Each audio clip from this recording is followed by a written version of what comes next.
Hello students. हम कर रहे हैं क्लास सेवन्थ का इंग्लिश का paper mid term exam 2024-25। 60 marks का ये पेपर है। चलिए स्टार्ट करते हैं फटाफट से। सबसे पहले पैसेज है, पैसेज पढ़ लेते हैं। 15 मार्क्स के पैसेज है। पैसेज है about 100 years ago whenever an operation was performed the patient suffered tearful pain as he felt the surgeon cut into his flesh। तो लाइन का मतलब है 100 साल पहले या कई सालों पहले जो पेशेंट थे वो बहुत ज़्यादा क्या होता था, उन्हें पेन होता था। उन्हें बहुत ज़्यादा पेन होता था और वो पेन महसूस करते थे जब भी वो अपनी कोई सर्जरी कराते थे, क्योंकि डॉक्टर क्या करते थे जब उनकी सर्जरी करते थे तो उनकी बॉडी में कहीं ना कहीं कटिंग करते थे। But now severe operation have been carried out without pain. मगर आज की डेट में जो बड़े बड़े ऑपरेशन होते हैं वो बिना पेन के हो जाते हैं। And thousand of the lives have been saved. और बहुत सारे लोग जो पेन के कारण मर जाते थे आज वो बच जाते हैं, मरते नहीं है।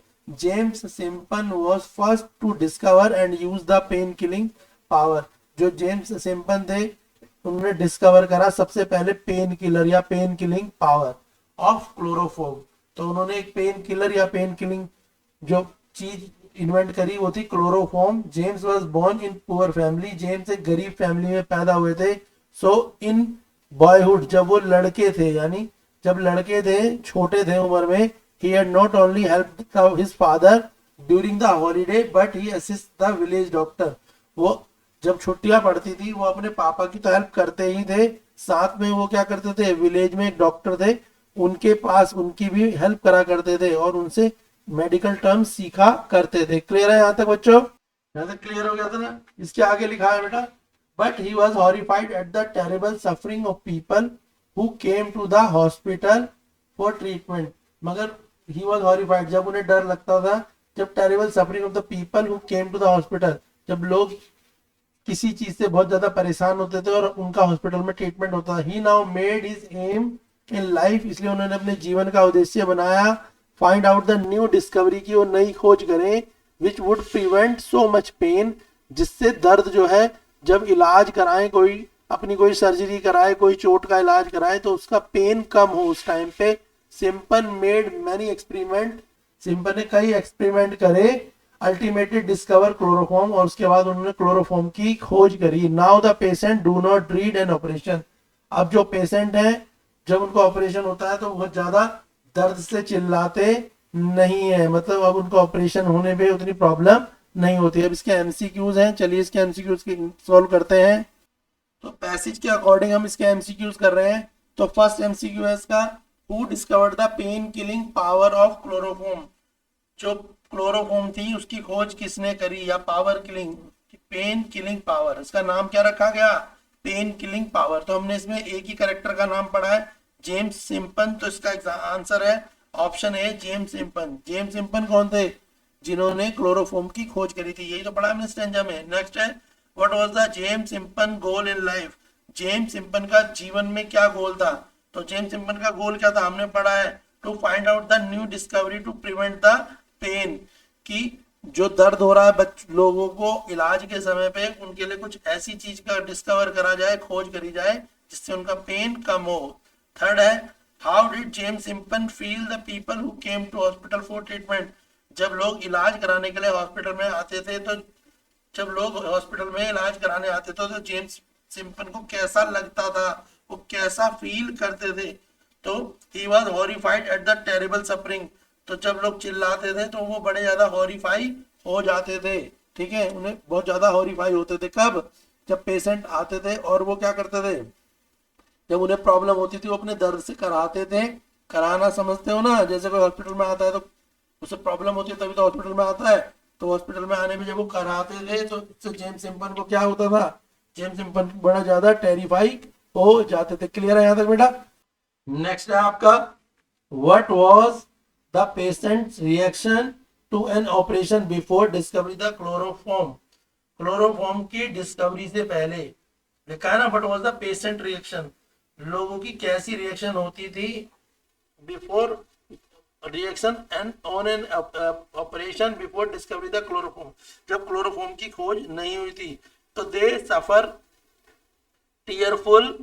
तो उन्हें क्या होता था, वो सफर किससे करते थे, they suffer tearful pain at the surgeon cut into his flesh. तो जब सर्जन उनको क्या करता था, उनका मांस काटता था तो उन्हें बहुत ज्यादा दर्द होता था। क्लियर है बेटा, यहाँ तक क्लियर है नहीं है, समझ आ गया ना। नेक्स्ट इसके क्वेश्चन है, क्वेश्चन देखेंगे। क्वेश्चन है आपका बेटा, how does the pain feel about an operation now. जब ऑपरेशन होता था तो कैसा, उन्हें कैसा पेन फील करते थे।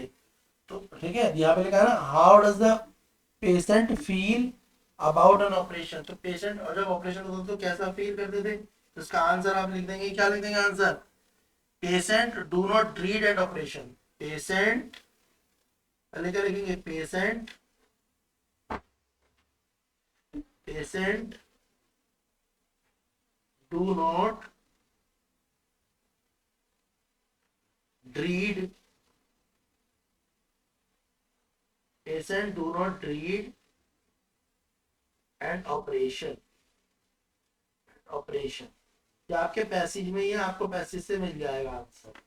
आपके स्टैंडर्ड में देख लो आपको कहाँ पे ये आंसर है, मैं लगा देता हूँ आंसर। तो आपका ये ऑपरेशन जो पेशेंट डू नॉट ड्रीड, तो ये रहा आंसर। कहाँ है फर्स्ट वाले का आंसर, ये रहा पेशेंट डू नॉट ड्रीड, ये आंसर है आपका, patient do not dread an operation. ये किसका आंसर है, फर्स्ट वाले का। क्लियर है। नेक्स्ट में नेक्स्ट क्वेश्चन आपका क्या है बेटा, नेक्स्ट क्वेश्चन देखो। नेक्स्ट है आपका, what was the outcome of James Simpson experiment. James Simpson के एक्सपेरिमेंट से क्या रिजल्ट आया। आउटकम का मतलब होता है रिजल्ट आना। तो उन्होंने जो एक्सपेरिमेंट करा उससे क्या रिजल्ट आया। तो रिजल्ट क्या आया, उन्होंने क्लोरोफॉर्म को सर्च कर दिया। तो उन्होंने किसकी डिस्कवरी करी, डिस्कवरी ऑफ क्लोरोफॉर्म। तो जो आउटकम था वो क्या है, तो आप लिख दोगे, क्या लिख दोगे, डिस्कवरी ऑफ क्लोरोफॉर्म। तो बस आपका आंसर क्या हो जाएगा कि जो डिस्कवरी आई, तो आंसर क्या लिखोगे, आंसर लिखोगे कि क्या आया, तो यह लिख दोगे पेन किलिंग पावर क्लोरोफॉर्म। यह आंसर है इसका। सेकंड वाले का आंसर क्या हो जाएगा, pain killing power of chloroform. यही आउटकम, आउटकम क्या आया, pain killing power of chloroform. Clear है आपको। नेक्स्ट देखेंगे, नेक्स्ट आंसर, नेक्स्ट क्वेश्चन है हमारा बेटा थर्ड वाला। थर्ड में, he was horrified at their terrible suffering।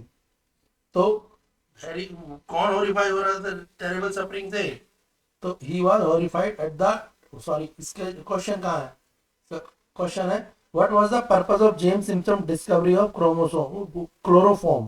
तो जेम्स जो सिम्पसन थे उनकी जो डिस्कवरी थी क्लोरोफॉर्म की, उसका क्या पर्पस था, यानी उससे क्या फायदा हुआ। तो उससे फायदा क्या हुआ, उससे फायदा यह हुआ कि पेशेंटों को अब दर्द नहीं होता था, जब वो ऑपरेशन कराते थे तो उन्हें पेन नहीं होता था। तो इसका आंसर भी यही होगा आपका। देखो तो आंसर क्या होगा कि benefit explore ultimately discover final discovery prevent too much. ये इसका आंसर हो जाएगा, ये आंसर होगा इसका। ठीक है, क्या हो गया, इट प्रिवेंट, आंसर लिख देना थर्ड वाले का, यहाँ लिख देना इट, क्या लिखोगे, it prevent so much of pain.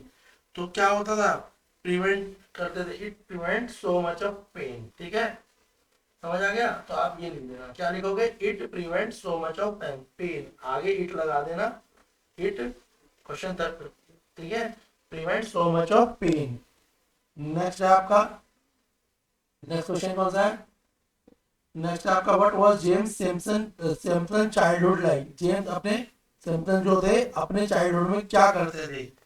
तो जेम्स सिम्पसन जो थे वो क्या करते थे अपने चाइल्डहुड में, पढ़ा था ना आपने, वो अपने पापा की मदद करते थे और गांव के जो एक डॉक्टर थे उनकी भी मदद करते थे। तो ये रहा आंसर कि चाइल्डहुड का मतलब क्या है, उनका बॉयहुड। तो यहाँ पे लिख देना ही हेल्प, पहले लिखना ही और फिर यहाँ से ही के बाद ये help, help his father during the holidays, also assist the village doctor. वो किस क्या करते थे, ही लिख देना, ही या जेम्स सिम्पसन भी लिख सकते, he help his father during the holiday, अपने पापा की मदद करते थे छुट्टियों में। और किसकी मदद करते थे, असिस्ट का मतलब होता है हेल्प करना, विलेज डॉक्टर, और विलेज डॉक्टर की भी हेल्प करते थे। क्लियर है आपको, ये वाला पैसेज क्लियर हो गया। नेक्स्ट करते हैं हम, ये आपका सेकंड पैसेज है।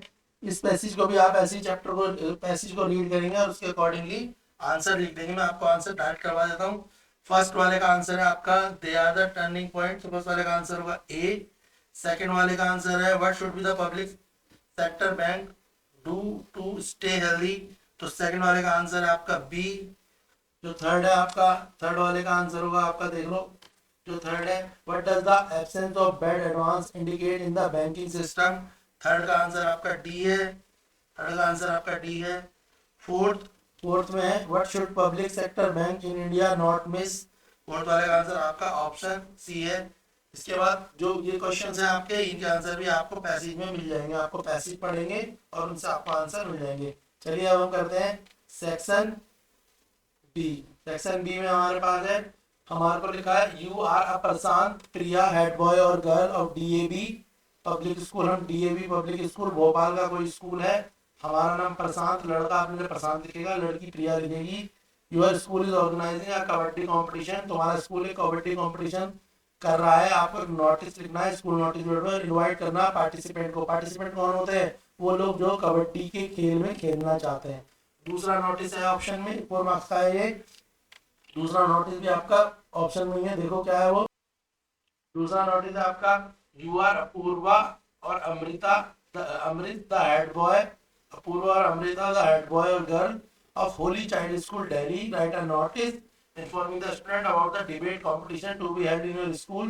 तुम्हारे स्कूल में कोई डिबेट कंपटीशन हो रहा है, उसके ऊपर आपको नोटिस लिखना है और नेसेसरी डिटेल लिखनी है। कोई भी आप नोटिस कर सकते हैं, हम कबड्डी कंपटीशन कर लेते हैं, कोई भी नोटिस करा जा सकता है। चलिए देखते हैं कबड्डी कंपटीशन का नोटिस हम कैसे लिखेंगे।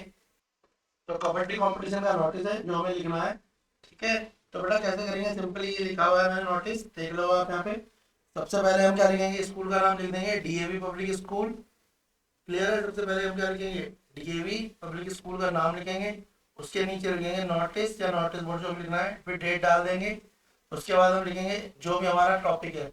तो हमारा टॉपिक क्या है, स्कूल कबड्डी कंपटीशन या इंटर स्कूल कबड्डी कंपटीशन, हम नोटिस लिख देंगे। फिर लिखेंगे हम this is to inform all the students that our school is organise inter school kabaddi competition. Inter school kabaddi competition को आप इन्वर्टेड कॉमा में भी डाल सकते हो, ऑन डेट 15 अक्टूबर 2024, कोई भी जो डेट गिवन होगी, ठीक है ना। तो याद रखना अगर यहाँ पे 22 है तो आपकी जो डेट होगी यहाँ वाली हमेशा पहले की होगी, ताकि लोगों को वो नोटिस मिल पाए। क्लियर है ना, समझ आ रहा है यहाँ पे। तो 15 August 2024 the event will be take place on the school ground. जो इवेंट होगा यानी कंपटीशन होगा स्कूल ग्राउंड में होगा, ऑडिटोरियम भी लिख सकते हैं, 10 AM to 4 PM। और interested student from the class 8th to 12th are invited to participate. Those willing to join the school team should give their name to undersigned by 5th October 2024। जो भी interested student है 8 से 12 तक के, सबको participate करने का अधिकार है, और जो पार्टिसिपेट करना चाहते हैं वो अपना नाम 5 अक्टूबर तक दे सकते हैं। The trial and section round will be held on 7th और 8th, 7 और 8 तारीख को ट्रायल भी होंगे। This is a great opportunity to showcase your athlete skill. ये लाइन आप जरूर लिखना है, अच्छी लाइन है कि ये आपके लिए एक अपॉर्चुनिटी है कि आप अपनी एथलेटिक स्किल डाल सके, दिखा सके, represent the school at the inter school level. So gear up and start participant, इसलिए जल्दी से आप पार्टिसिपेट करने के लिए सोचे। For more detail contact the sport department. अगर आप ऐसे प्रॉपर नोटिस को लिख के आएंगे, फिर इस नोटिस को क्या करेंगे, इसके बाद आपको पता है ना, नोटिस को आप बॉक्स में क्या करते हैं, प्लेस करते हैं। पहले पूरा नोटिस लिखेंगे, फिर उसे बॉक्स में अच्छे से स्केल से क्या करेंगे, एक बॉक्स बना देंगे, तो आपको पूरे 4 मार्क्स मिल जाएंगे। नोटिस मैंने आपको लिख के दिखा दिया है। नेक्स्ट देखेंगे, नेक्स्ट क्या है हमारा क्वेश्चन। नेक्स्ट क्वेश्चन है हमारा, नेक्स्ट क्वेश्चन हमसे पूछा गया है right a paragraph of anyone. किसी एक टॉपिक पे आप पैराग्राफ लिख सकते हैं। आपके टॉपिक है, एक है इम्पोर्टेंस ऑफ फॉरेस्ट, दूसरा टॉपिक, एक टॉपिक आपका कौन सा है, इम्पोर्टेंस ऑफ फॉरेस्ट है, दूसरा टॉपिक है नेशनल स्पोर्ट डे सेलिब्रेशन, और थर्ड है हेल्थ इज वेल्थ। तीनों ही टॉपिक अच्छे हैं, हम करेंगे हेल्थ इज वेल्थ पे, किसी पे भी कर सकते हैं आप। चलिए देखिए किस तरीके से लिखेंगे आप पैराग्राफ। पैराग्राफ स्टार्ट करते हैं।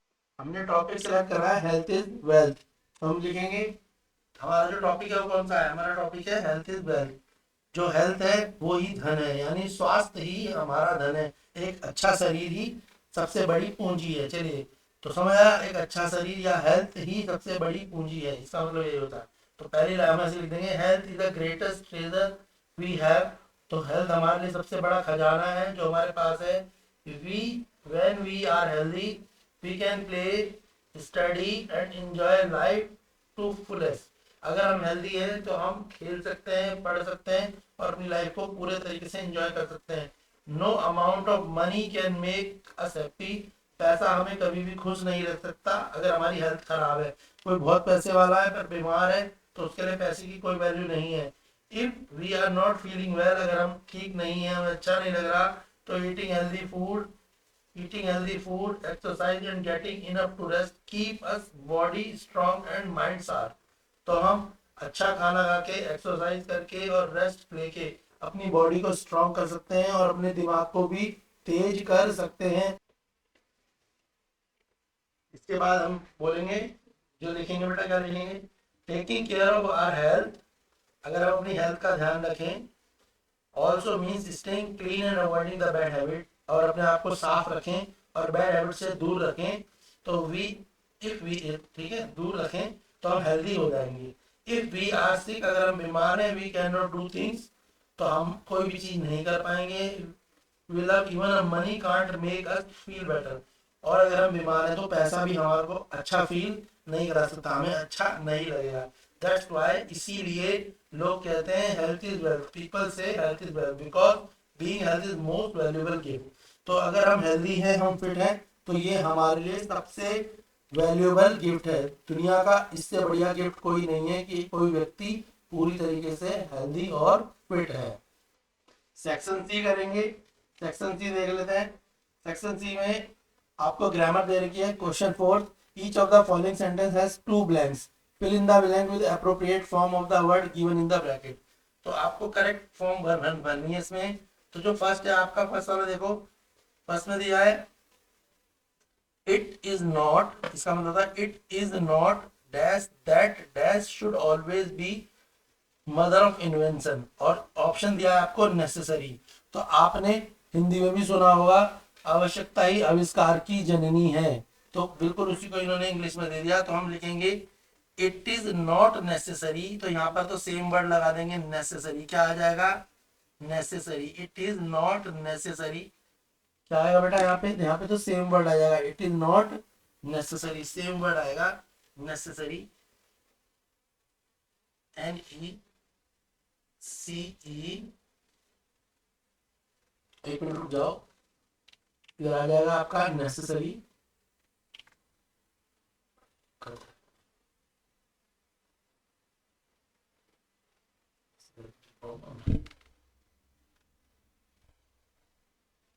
ये